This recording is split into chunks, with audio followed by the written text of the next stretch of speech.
Namo Sang Hyang Adi Buddhaya.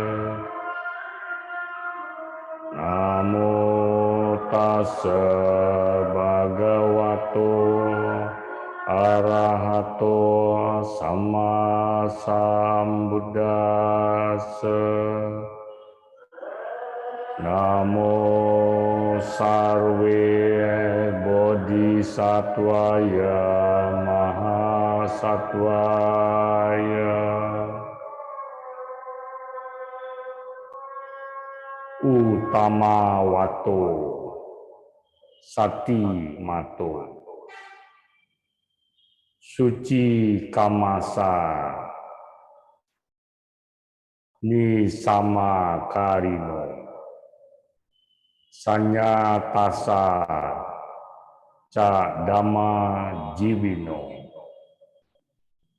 Apa Matasa Yaso Biwadati.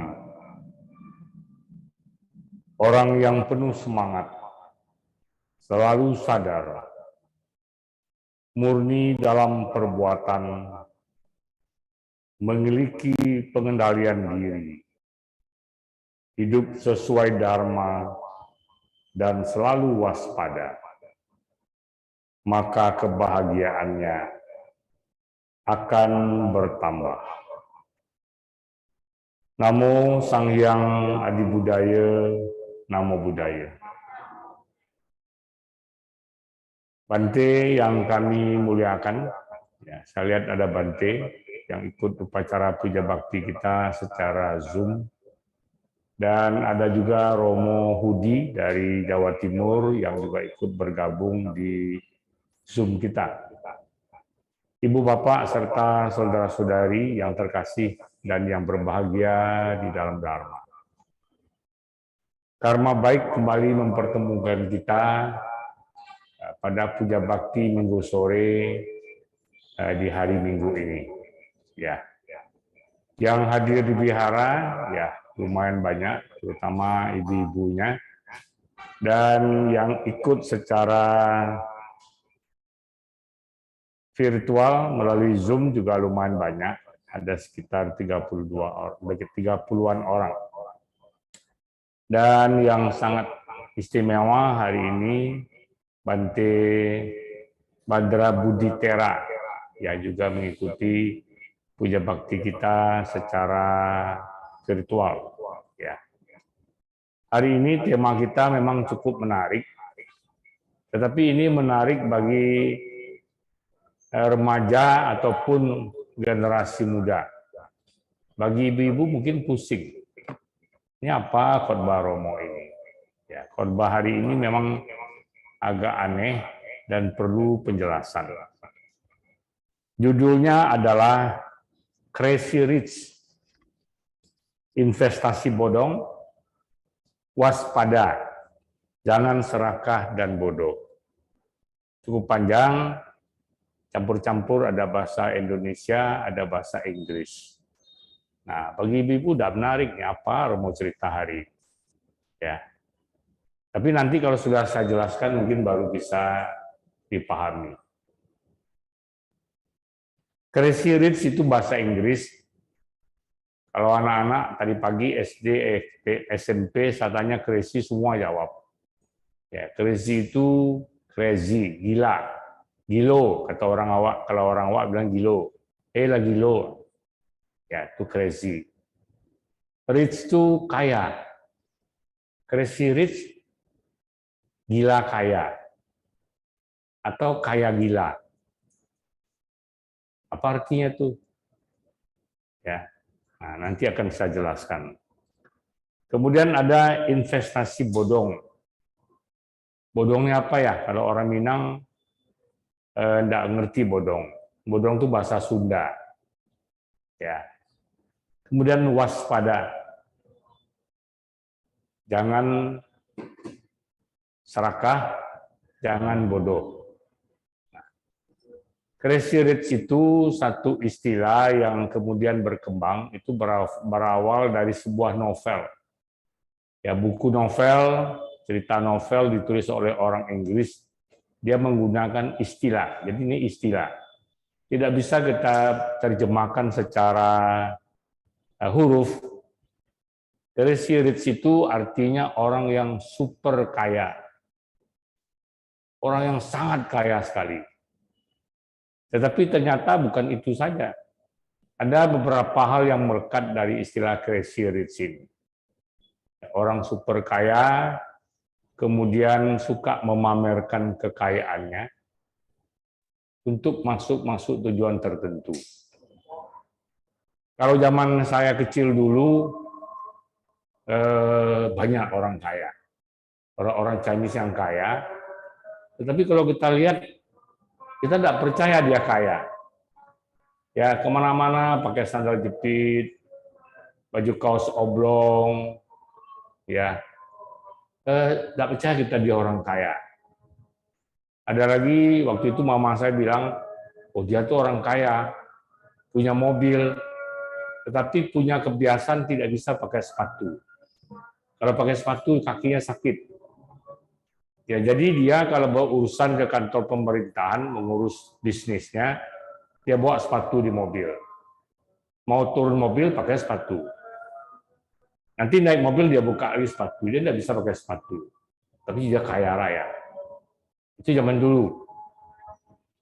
Zaman sekarang, informasi sudah terbuka, bahkan bisa kita baca siapa yang paling kaya. Ya, di Indonesia siapa yang paling kaya? Nah, itu biasanya orang-orang kaya itu dulu disebut konglomerat. Konglomerat itu arti orang yang punya usaha banyak, dari hilir sampai hulu. Nah, itu istilah konglomerat gitu. Dia punya perusahaan banyak, dan semua perusahaan itu hubungan-hubungan semua dia kuasai. Nah, misalnya dia perusahaan tekstil, benangnya, warna tekstilnya dia juga yang produksi. Nah, sehingga dia menguasai. Itu istilah konglomerat. Kemarin iseng-iseng karena mau ceramah ini saya buka di Google. Sekarang Google kan semua ada. Siapa orang terkaya di Indonesia? Ya, untung tidak Sudarma. Kalau Sudarma kan saya kaget. Ya, rupanya yang paling kaya di Indonesia itu dua bersaudara. Budi Hartono dan Michael Hartono. Kekayaannya berapa? Kalau tidak salah ingat, saya tidak mau ingat pas-pas ya harta orang lain ngapain saya ingat. Cuma saya baca saja, harta kekayaannya 648 triliun. Kalau sampai 1000 triliun, nah itu namanya apa lagi itu? Kan ganti nama, nggak triliun lagi. Nah itu paling kaya.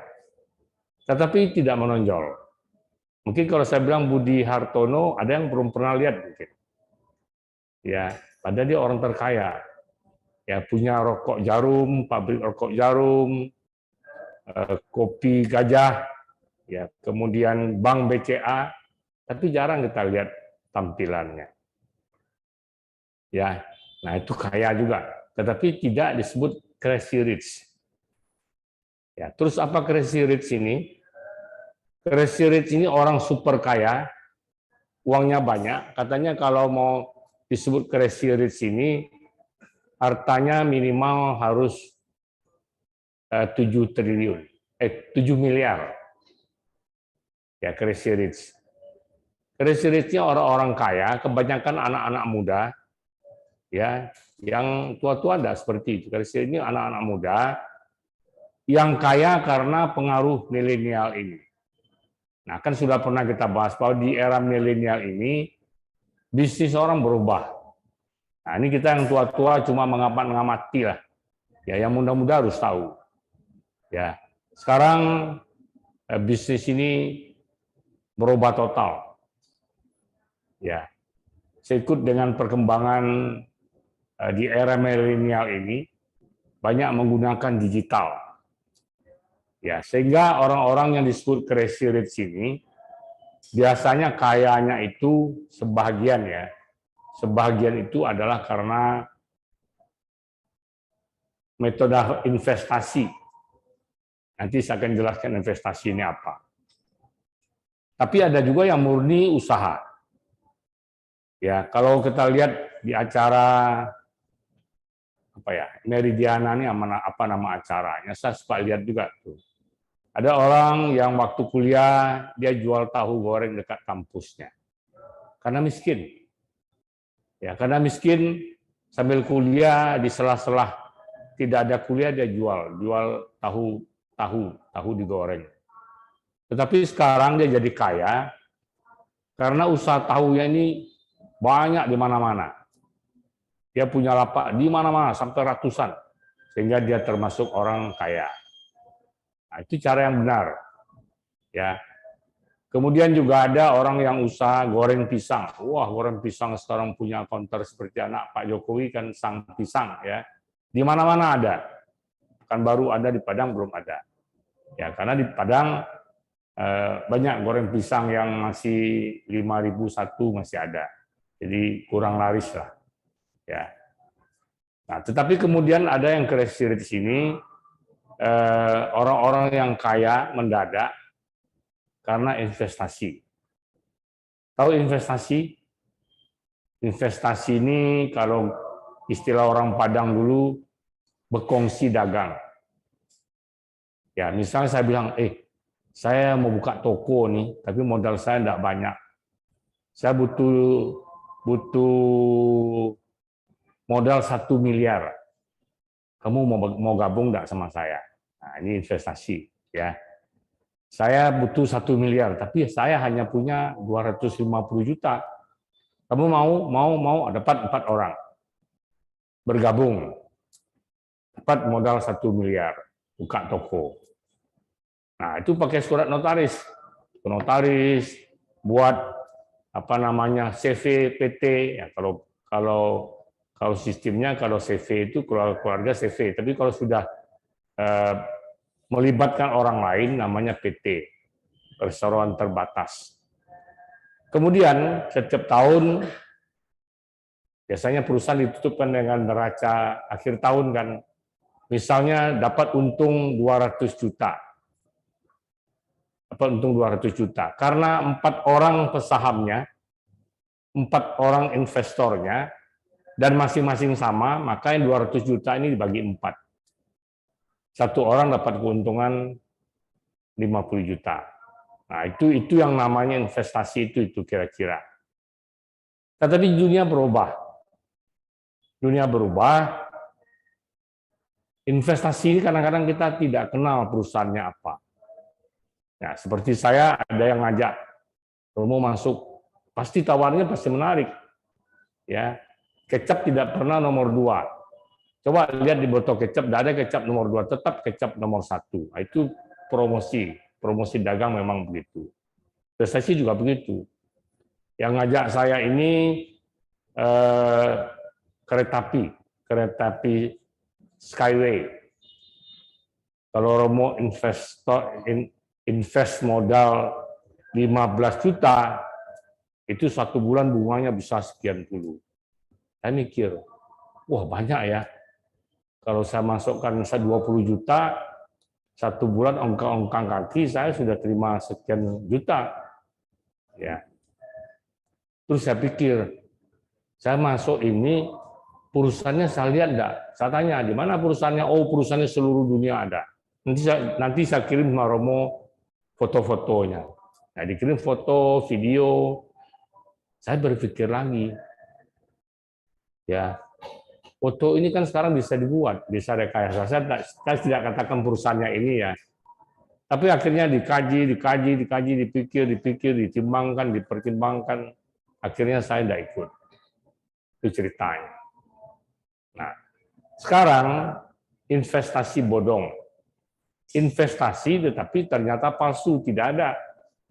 Dibuat. Ya. Nah, jadi ada kaitannya dengan crazy rich ini ada. Orang-orang yang menjadi, katakanlah kalau istilah dulu menjadi bandarnya ini, dia harus tampil hebat. Kalau dia kere, siapa mau ikut? Ya, lu saja tidak kaya, lu bilang ini gua bisa kaya kalau ikut ini. Lu saja tidak kaya. Sama begitu kan ada orang jual jimat bisa kaya katanya. Ya, tapi kalau jimat itu bisa kaya, kok dia kerjanya jual jimat? Harusnya kalau jimat itu bisa kaya, dia jual emas. Ya kan? Ya kalau orang berpikir, lu bilang ini jimat bisa bikin orang kaya. Lu saja yang jual nggak kaya-kaya, kan gitu. Ya. Nah, jadi yang crazy rich ini, crazy rich yang investasi bodong ini, mereka tuh berusaha tampil wah luar biasa. Ya. Bisa dengan penampilannya, ya semua mewah, rumah mewah, mobil mewah, sepeda motor mewah, ya sampai ada yang punya pesawat. Dalam ceramah ini mungkin saya sebaiknya tidak menyebut nama-nama orang. Kalau Anda yang mengikuti di TV, pasti Anda tahu dalam waktu dekat belakangan ini, ada 2 atau 3 orang crazy rich ini yang ditangkap karena dikasuskan sebagai kasus investasi bodong, penipuan, perjudian, dan cuci uang. Ya, kita tidak akan bicara itu. Ya, jadi mereka ini tampil begitu supaya kita lihat, wah saya juga mau seperti itu. Nah ini terutama yang muda-muda. Ya, ini sudah zamannya. Zaman sekarang kesuksesan keberhasilan seseorang dinilai bukan dari kebaikannya, tapi dari uangnya. Ini sudah tercipta dari sekolah. Anak-anak sekolah yang dihargai, yang dipuji-puji itu yang nilainya bagus, prestasi bagus. Jarang ada orang yang mau memuji anak-anak yang baik. Ada anak-anak patuh, ya hormat, berbudi pekerti, tahu sopan santun, tahu tata krama, rajin, jarang dipuji. Tapi kalau nilainya bagus, nilai 100, matematik 100, bahasa Indonesia 100, bahasa Mandarin 100 kita puji. Jadi dunia ini sudah mengkondisikan seperti itu. Orang selalu melihat nilai. Ya. Orang yang dibilang orang sukses siapa? Kita ini ada orang sukses. Walaupun kita baik, ikut sembahyang duka, ya, ibu-ibu sudah standby mau sembahyang duka, ya. Tidak dibilang orang baik, orang sukses. Ya, yang baik itu adalah orang kaya, penampilannya wah, kemudian sering bagi-bagi. Kita tidak pernah mikir dia dapat dari mana, pokoknya bagi-bagi. Bagi-bagi apa? Bagi-bagi uang, bagi-bagi ini, bagi-bagi itu, ya. Nah, karena manusia itu pola pikirnya sudah seperti itu, semua orang berpikir seperti itu. Kita sini tidak menghargai diri kita baik. Kita sama orang tua bakti, kita tidak hargai. Kita sendiri tidak menghargai. Kita merasa baru sukses kalau kita banyak duit. Jadi pola pikir kita sudah beda. Coba tanya sama anak-anak. Kalau mau jadi apa? Ada yang jawab enggak? Saya mau jadi orang baik, Bro. Enggak ada.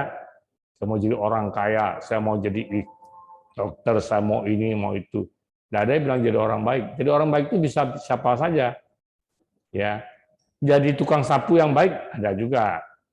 Jadi pembantu rumah tangga yang baik bagus juga. Jadi guru yang baik walaupun gajinya pas-pasan bagus juga. Tapi enggak ada orang yang mau.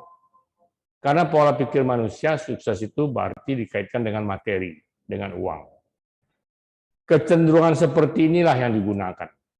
Jadi orang-orang crazy rich yang dikatakan investasi bodong ini, investasi palsu ini, ya asal mulanya banyak juga orang-orang yang miskin, kurang mampu, tetapi ketika dia sudah belajar, nah karena pola pikir tadi, dia berpikir kalau saya mau ajak orang untuk ikut investasi ini, karena sumber uangnya di sini, sumber kayanya di sini. Dia tidak punya usaha, dia berusaha jual goreng pisang, jual tahu goreng, dikumpul sedikit-sedikit sampai dia kaya, enggak. Dia kaya karena uang orang yang ikut investasi. Tetapi supaya orang tertarik, dia mesti tampil wah.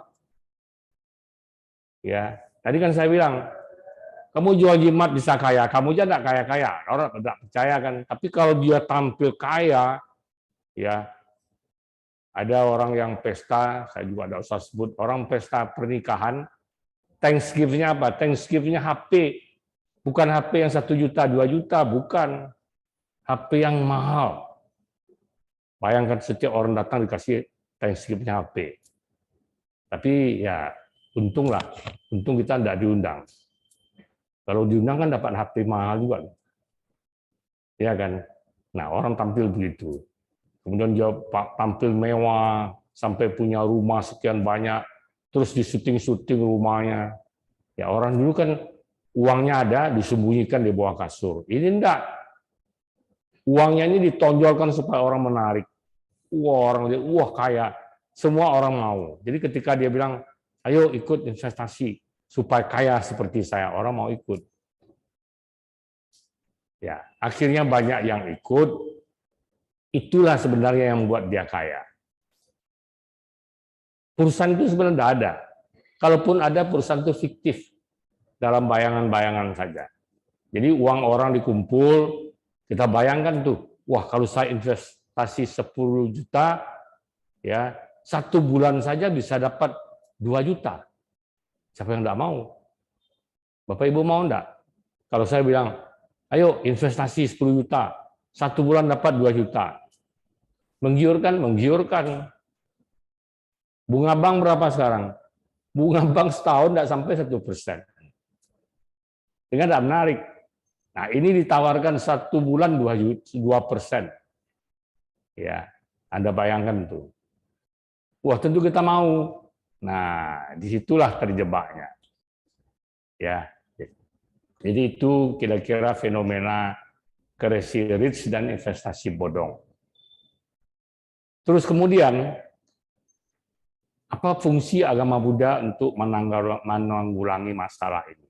Kan saya selalu bilang, ketika agama tidak bisa dimanfaatkan untuk kebaikan hidup kita, orang tidak mau beragama. Nah, ternyata agama Buddha memberikan solusi dalam hal ini. Saya pernah mengalami, nah ini saya cerita pengalaman saya. Beberapa tahun yang lalu, tiba-tiba saya dapat telepon. Dapat telepon ada dari seseorang, disebut namanya itu nama pakai marga belakangnya, tapi tidak usah sebutlah marga apa. Dia bilang dia seorang dokter di Batam, istrinya orang Chinese. Dia sekarang satu keluarga mau pindah ke luar negeri. Istrinya ini Buddhis. Jadi istrinya ini punya niat untuk sebelum dia berangkat ke luar negeri, dia menyumbang satu wihara. Ya, 150 juta. Ya. Dan wihara pilihan itu adalah wihara Buddha Warman Padang. Dan dia tahu saya ketuanya. Dia mau transfer dana. Senang enggak? Senang. Senang, walaupun tidak untuk saya, untuk wihara saya senang. Tapi ya ajaran Buddha mengingatkan saya. Buddha mengatakan ada 3 akar yang menimbulkan banyak permasalahan, yaitu lodomo, loba, dosa, dan moha.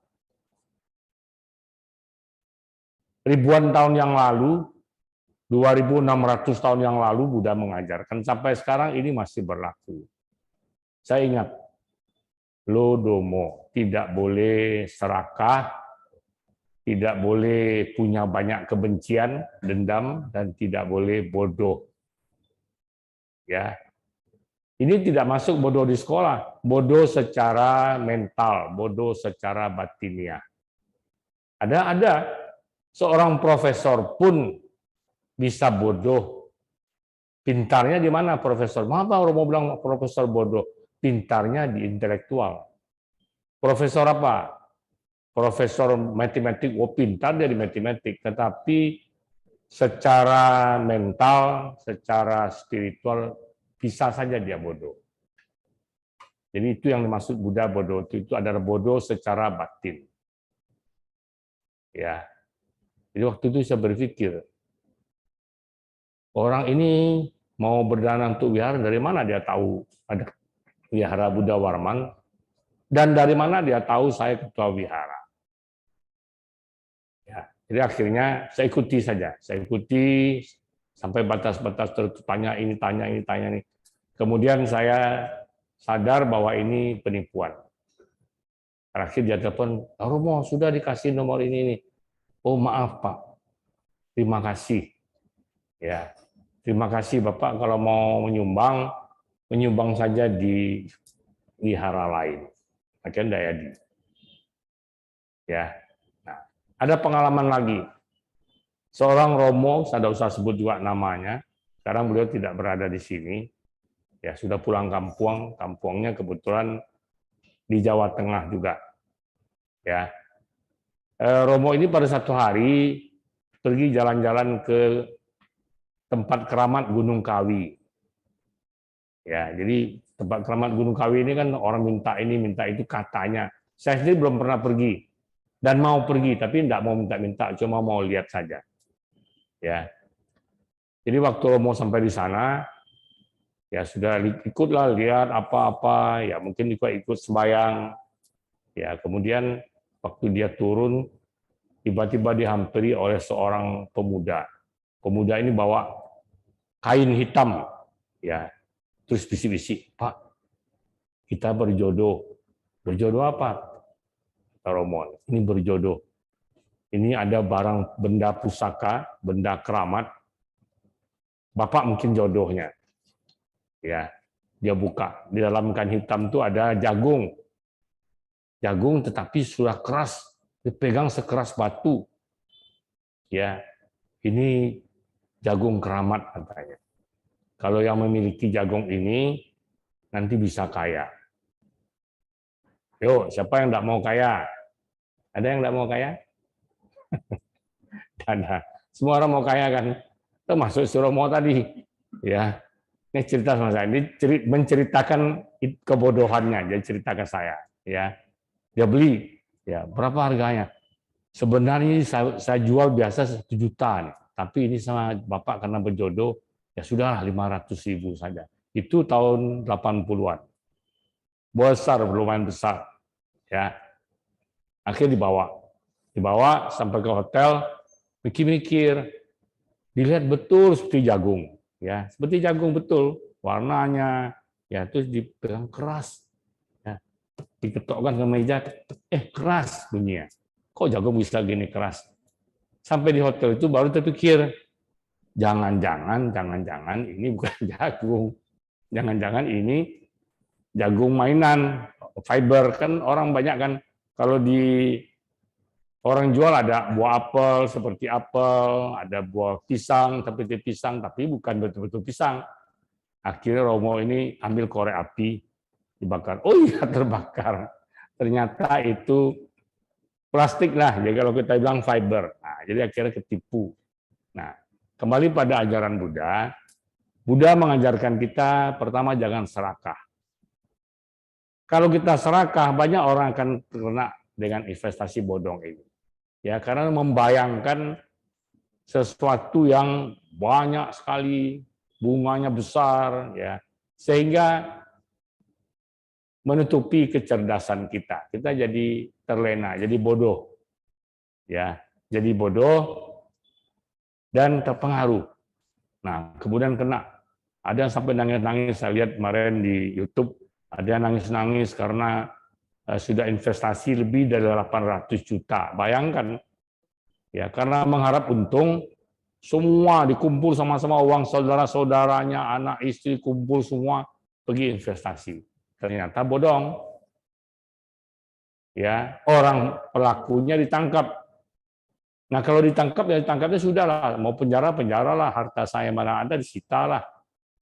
Kemungkinan dibayar enggak yang 800 juta itu kecil kemungkinan. Karena ternyata yang ikut investasi bodong itu banyak orang. Kalaupun berhasil disita, apakah nutup semua orang itu bisa dibagi kecil? Kalaupun akan kembali uang kita mungkin tidak sampai separuh. Ya, jadi intinya sebenarnya ajaran Buddha masih tetap bisa kita gunakan di zaman milenial, di zaman digital. Yaitu Buddha mengingatkan kita, pertama jangan serakah. Ketika kita sudah serakah, nafsu keserakan kita ini menutupi pikiran kita. Kita menjadi bodoh, tidak bisa melihat kenyataan lagi. Ya, jadi intinya jangan serakah. Kalau kita tidak serakah, kita masih berpikir, betul enggak ya? Di bank saja kita nabung setahun tidak sampai bunganya 1%. Kok ini bisa 1 bulan sampai 20%, katanya bahkan ada sampai 30%. Kan tidak masuk logika. Orang dagang apa sekarang yang bisa untungnya 30%? Tadi saya tanya anak-anak daerah yang bisa jawab. Ya, dagang apa sekarang yang paling banyak untungnya? Dagang apa? Dagang ada, dagang narkoba. Narkoba banyak untungnya, tetapi kalau ketangkap hukum tembak, hukum mati. Ya, nah, jadi jangan. Ya, jadi jangan, intinya jangan serakah. Ketika kita serakah, kita menjadi bodoh. Itu ada kaitannya. Jadi waspada. Kalau ada orang yang menawarkan sesuatu, jangan langsung tergiur, keserakan kita menutup logika kita, jangan. Kalau kita melihat orang menawarkan sesuatu, pikir dulu, masuk akal enggak? Ya kan banyak. Dikasih kejadian kalau di Padang yang kita dengar, belum ada, tahu lah kalau ada yang investasi bodong, saya enggak tahu juga. Karena orang kadang-kadang sudah kena, malu dia kan. Kalau dia bilang dia kena, oh, bodoh, goblok, lu enggak mau dia bilang kan. Nah, tapi yang sering kejadian apa? Ada orang, orang datang bisik-bisik, dia keluarkan arloji. Mas, arloji mas, saya ini seludupkan di kapal. Ya, ini kalau di luar negeri 50 juta. Sekarang karena saya butuh duit, 5 juta saja.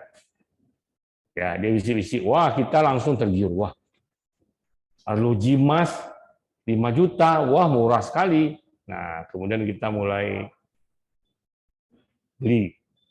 Ya, tidak ada duit, cari duit, tidak ada duit, ambil tabungan. Nah, akhirnya sesudah kejadian begitu, dibawa ke tukang emas, ternyata warnanya emas. Bahannya bukan emas, warnanya saja seperti emas. Ya, nah akhirnya nyesal. Nah ini keserakan juga. Kalau kita logika, masa iya kalau arloji emas dia jual ke kita bisik-bisik. Kalau Anda punya arloji emas, Anda butuh duit, Anda jual di mana? Di mana jualnya? Ya ke toko emas, ya kan? Tapi dia tidak mau jual ke toko emas karena toko emas ada alat mentesnya. Pernah lihat orang tes emas? Ibu-ibu pasti banyak punya emas kan, tapi pernah lihat enggak cara orang menguji emas asli? Pakai batu. Digosok di batu. Nah, nanti dia bisa tahu berapa kadar emasnya. Nah, kalau misalnya tidak emas, begitu digosok ya memutih dia. Ya keluar warna aslinya, warna emasnya hilang karena dia bukan emas asli. Nah, jadi intinya jangan serakah. Kalau kita serakah, pikiran kita akan ditutupi oleh keserakan ini. Kita menjadi bodoh. Tidak bisa melihat kenyataan karena nafsu keserakan ini mengalahkan logika kita. Ya. Nah, kemudian sebenarnya Buddha menunjukkan kalau memang mau berhasil, orang mau sukses, mau berhasil, mau jadi orang kaya, baik saja. Buddha menunjukkan ada beberapa cara yang Buddha tunjukkan supaya orang bisa berhasil. Kalau kita berbisnis bisa berhasil. Malam hari ini saya tunjukkan ada 2 cara untuk meraih sukses. Ya, pertama canda. Canda itu adalah menyenangi apapun yang kita kerjakan. Kalau kita tukang kue, senangi pekerjaan tukang kue. Ya, kalau seperti Om Pit, nah, dia bersih-bersihkan rumah, dia senangi pekerjaan bersih-bersihkan itu. Ya, sehingga dia kerja rajin, banyak dapat pujian. Ya, Om Pit itu wihara gaji, tetapi mungkin yang dikasih orang lebih banyak dari yang dikasih wihara. Ya, ada aja orang yang kasih kue, kasih nasi, kasih duit, banyak. Ya, nah karena apa? Dia menyenangi kerjanya. Sehingga kalau kita menyenangi kerja, kerja kita itu hasilnya akan baik. Kemudian yang kedua, kata Buddha, wirya, selalu bersemangat. Apapun yang kita kerjakan, apapun yang kita tekuni, apapun yang menjadi usaha kita harus kita kerjakan dengan semangat. Ya, jangan malas-malas, lesu-lesu, ya, tidak bergairah, jangan. Nah, itu yang kedua. Yang ketiga, cita. Apapun yang kita kerjakan harus konsentrasi. Bukan sekolah saja, bukan belajar saja konsentrasi. Apa saja yang kita kerjakan, kita sebagai pegawai di perusahaan orang harus konsentrasi mengerjakan. Kalau bos suruh kerjakan pembukuan, kita konsentrasi pada pekerjaan pembukuan. Sehingga hasilnya baik, kita tidak kena marah, dan mungkin karena bos senang, sering naik gaji. Ya. Kemudian yang keempat disebut wimangsa. Apa itu wimangsa? Selalu merenungkan, ya, dan kemudian menyelidiki serta menilai sendiri apa yang sudah kita kerjakan. Sebelum dinilai oleh orang lain, kita nilai sendiri. Bagaimana hasil kerja kita? Ya. Jadi kita nilai sendiri. Sebelum kita ditegur orang karena kita kerja salah-salah, kita nilai sendiri. Oh, saya salah, saya kerja banyak keliru. Nah, ini 4 cara yang diajarkan oleh Buddha supaya kita bisa berhasil dalam pekerjaan maupun dalam usaha. Yaitu canda, menyenangi apa yang saja yang kita kerjakan, wirya, selalu bersemangat, ya. Kemudian cita, konsentrasi, fokus pada apa yang dikerjakan, dan wimangsa, selalu merenungkan, menilai sendiri, menganalisa sendiri apa yang kita kerjakan. Kemudian ada 4 lagi dikatakan oleh Buddha. Yang pertama adalah utana sampada. Apa itu utana sampada? Ketekunan, hampir sama dengan tadi. Apapun yang kita kerjakan harus ditekuni dengan baik, dengan betul-betul mengerjakan dengan penuh ketekunan. Ya, dibayar, tidak dibayar, tidak jadi masalah. Ini ceritanya bukan soal bayar-bayar. Ya, apapun yang kita kerjakan harus selalu kita kerjakan dengan penuh ketekunan. Jangan asal jadi saja. Nah, itu namanya utana sampada. Yang kedua adalah apa yang disebut sebagai araka sampada. Ya. Araka sampada adalah apa yang sudah kita hasilkan, baik pekerjaan maupun pendapatan yang kita peroleh dari pekerjaan itu harus selalu kita jaga dengan baik. Ya. Jadi misal kita ada gajinya dijaga yang baik. Jaga ini maksudnya bukan dijaga-jaga supaya jangan dicuri orang, itu termasuk dijaga ini jangan digunakan sembarangan. Ya, ada peribahasa mengatakan besar pasak dari tiang. Ini jangan. Ya, kita punya penghasilan, kemudian belanja kita, biaya hidup kita lebih besar daripada gaji kita. Itu namanya besar pasak dari tiang. Jangan sampai terjadi. Ya. Nah, kemudian yang ketiga, yang tidak kalah pentingnya adalah kalyanamita. Kalyanamita ini sahabat yang baik. Ya, kita semuanya perlu sahabat yang baik. Sebenarnya di wihara ini adalah tempat kita mencari kalyanamita, sahabat yang baik. Karena kita sama-sama mengenal Dharma, diharapkan dengan berlandasan keyakinan kita pada Dharma, kita ini bisa menjadi sahabat bagi semua orang, sahabat yang baik. Bukan sahabat hanya untuk meminta saja, tetapi sahabat yang saling membantu, saling berbagi, saling menolong, saling mengasihi. Nah, inilah disebut sebagai kalyanamita.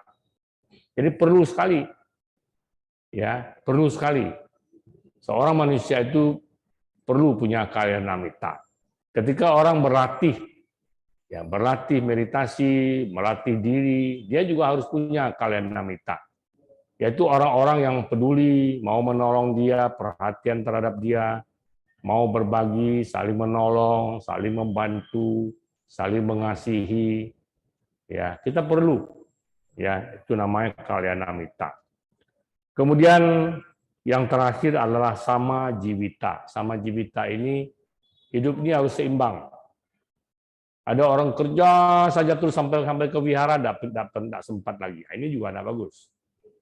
Ya, tidak bagus. Jadi kalau kita ini harus menciptakan keseimbangan. Ada waktu kita kerja, ada waktu kita istirahat, ada waktu kita santai, rileks, ada waktu kita ke wihara. Ya, kalau istilahnya umumnya ada waktu kita beribadah.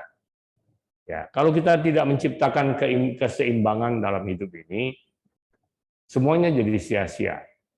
Kita lihat ada orang yang sudah punya banyak harta, kemudian jadi stres. Kemarin ada baru satu cerita, tapi saya tidak usah sebut siapa orangnya. Kalau saya sebut pasti Anda kenal. Ada orang yang kaya, tidak dipungkiri lagi kaya, tetapi perilakunya sudah mirip gembel. Mirip gembel, bahkan ada orang bilang mirip orang gila. Padahal dia kaya. Bajunya sudah tidak seperti manusia, Anda mungkin tidak mau dekat dengan dia.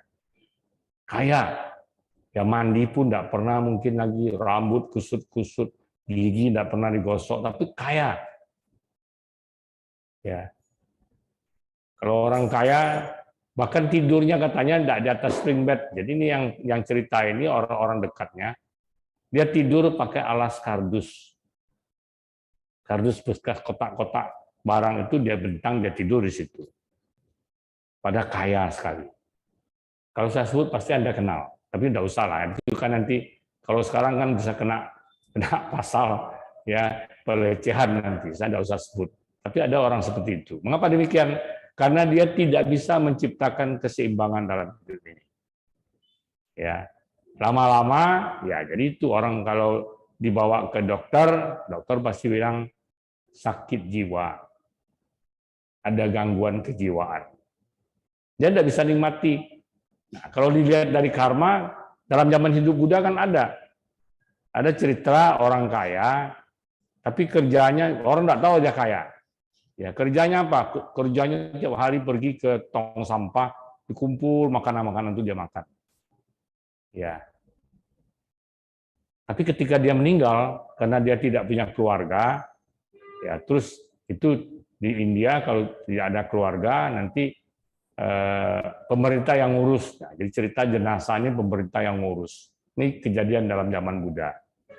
Ketika raja suruh orang ke rumahnya, pengawal ini kaget. Ya, ternyata ada satu kamar isinya uang, emas, perak, batu permata penuh. Sehingga akhirnya orang gempar. Terus tanya pada Buddha, mengapa dia sampai begitu? Hartanya banyak, emas, perak, ya, permatanya banyak, tapi kok dia hidup seperti gembel, seperti orang gila, makan makanan sampah. Nah, terus Buddha bilang, nah, itu kalau dihukum karma, ternyata orang ini zaman dulu, ya, dia pedagang.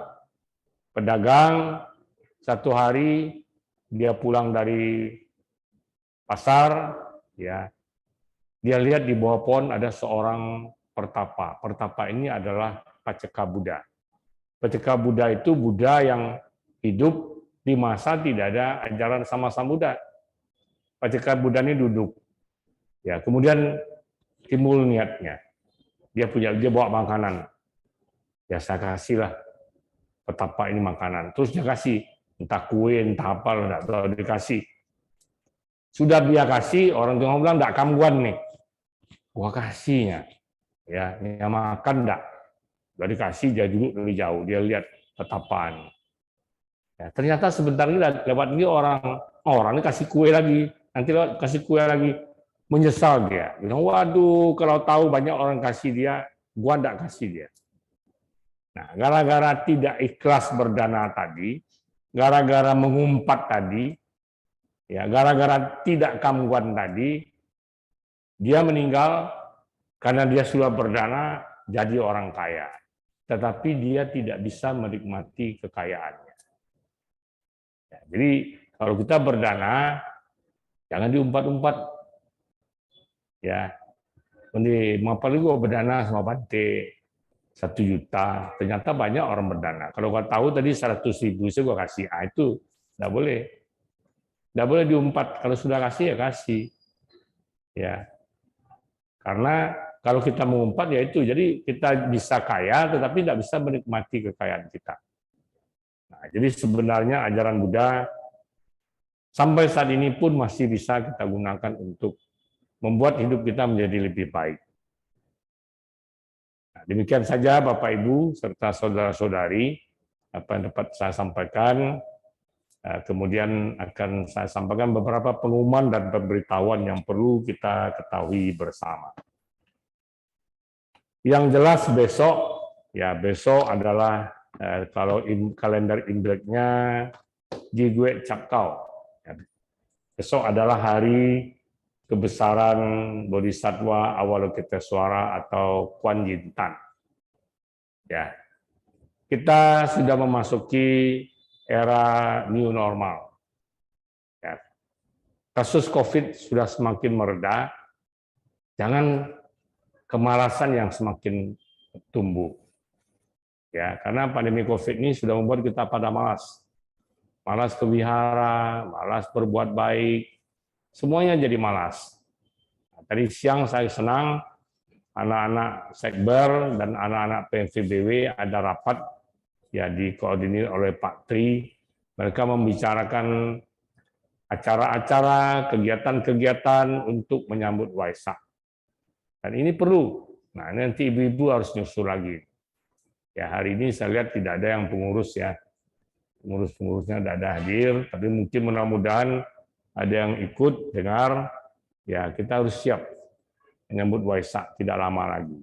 Nah, tapi besok kita merayakan hari kebesaran Kuan Im Pusa, Kuan Yin Tan. Ada 2 rangkaian puja bakti yang bisa kita ikuti. Siang hari jam 11 ada upacara sangkung, kungfo, puja persembahan, jam 11. Dan sore hari jam 6 ada upacara puja bakti, pembacaan Miao-Fa Lian Huacing Kuan Seim Pusa Pu Memping.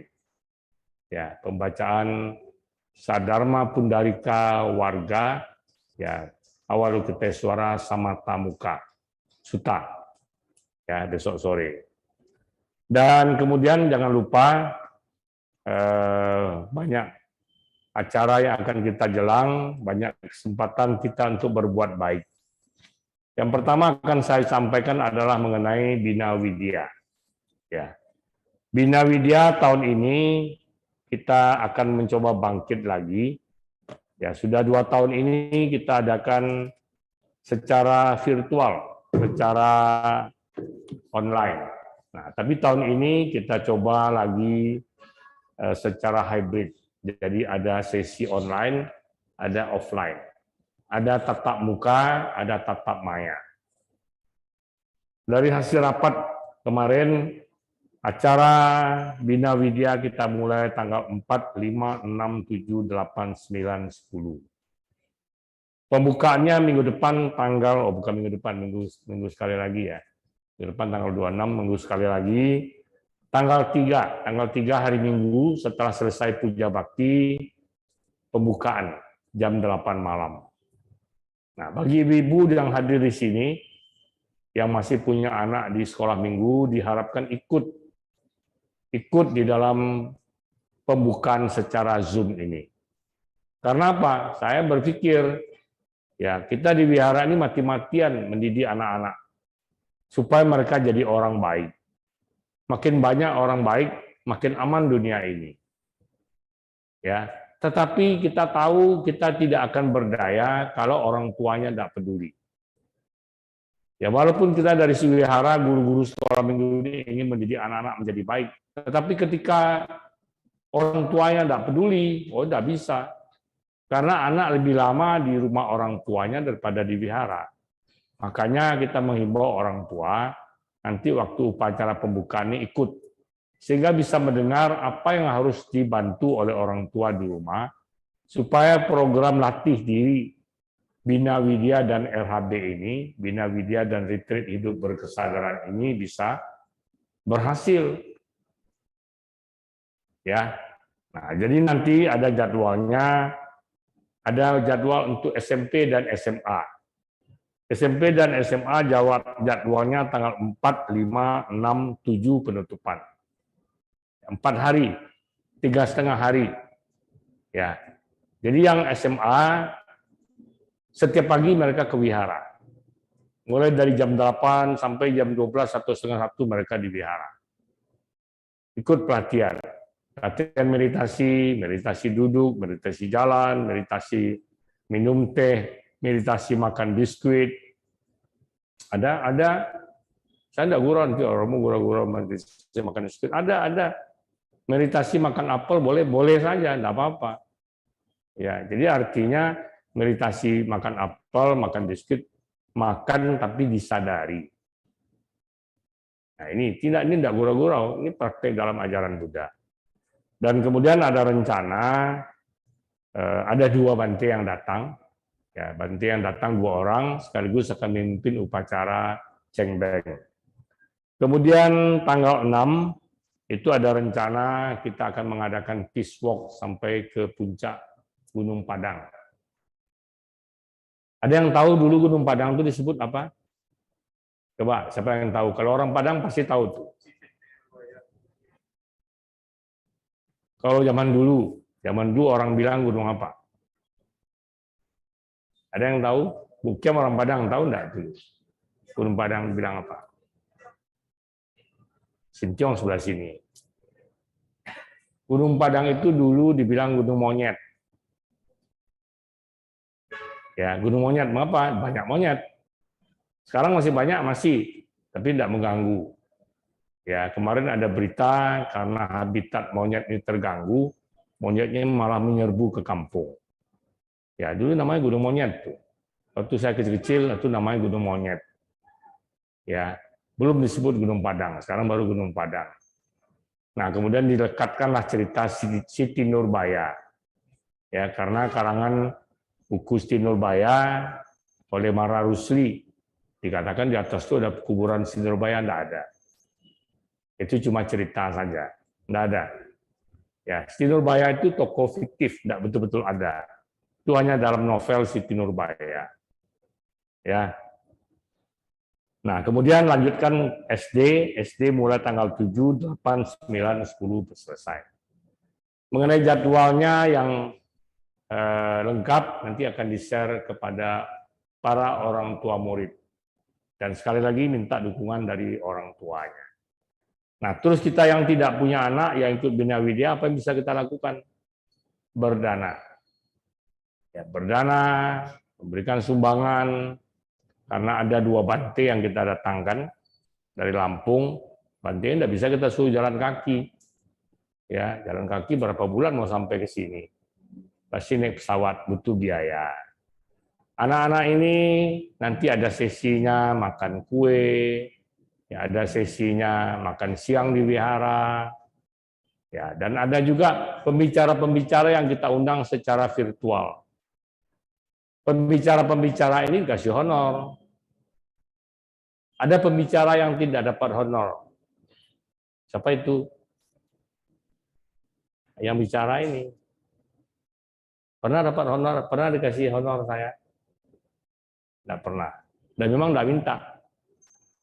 Ya, tapi kalau pembicaraan dari daerah lain, apakah romo-romo, apakah tokoh-tokoh pemuda, apakah bante-bante, kan kita kasih angpau. Ya, nah itu perlu. Jadi kalau yang mau berdana malam hari ini sudah bisa. Berdana berapa saja. Yang penting hati yang tulus dan ikhlas. Jangan mengumpat. Ya, itu. Anak gua enggak ada sekolah minggu dong. Kalau gua kasih dana, itu jangan. Ya. Berdana itu harus penuh dengan keikhlasan, ketulusan. Ya. Baik, kemudian yang terakhir pengumumannya mengenai Cengbeng. Cengbeng tanggal berapa, Bapak Ibu? Di mana lihat tanggal 5-nya? Siapa di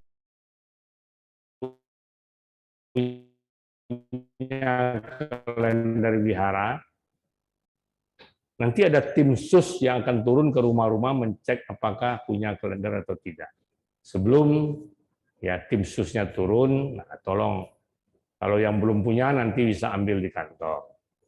Kalender wihara itu perlu.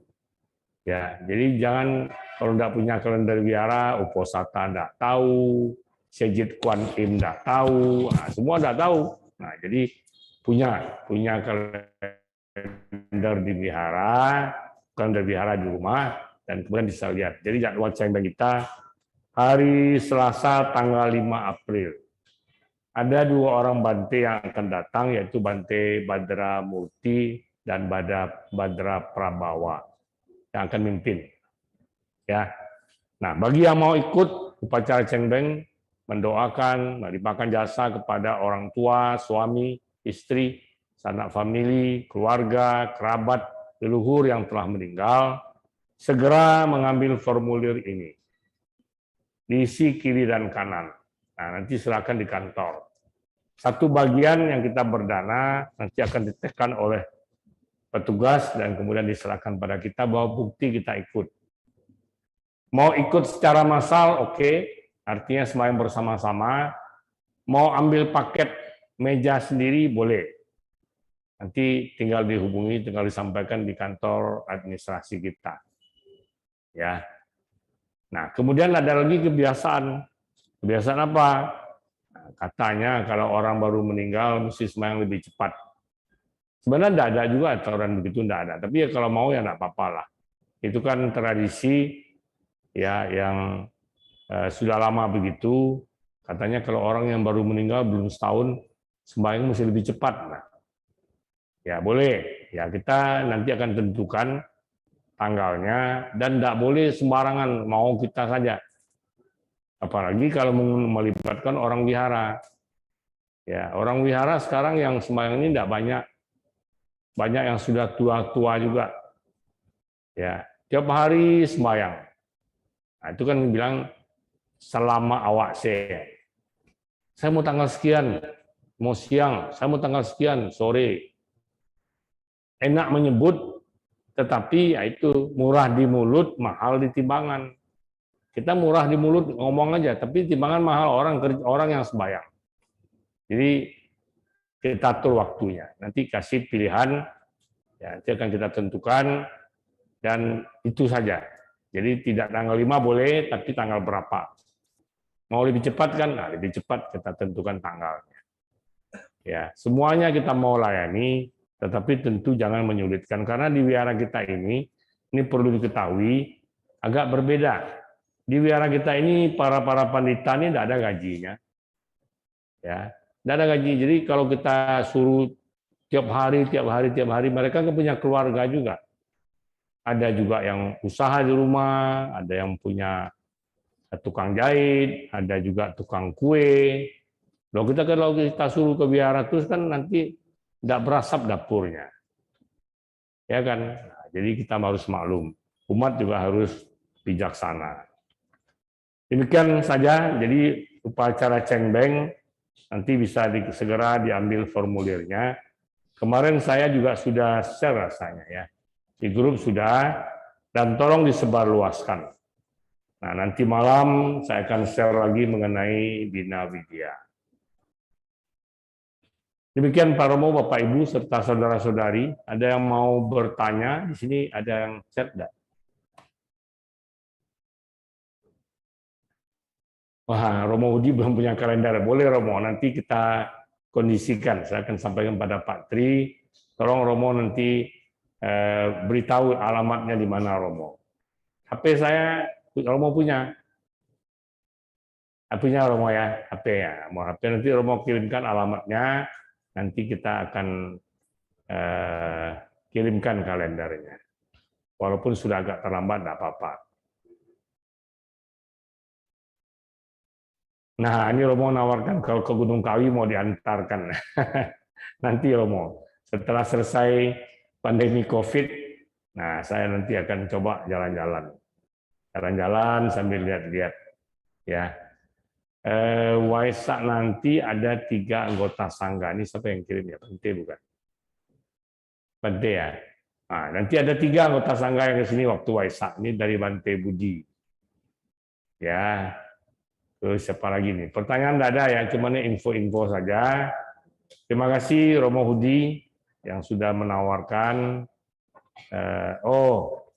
Bante lagi. 2 Samaneri, 1 Bante Budi. Nah, jadi 3 orang anggota sangga nanti akan hadir pada waktu Waisak.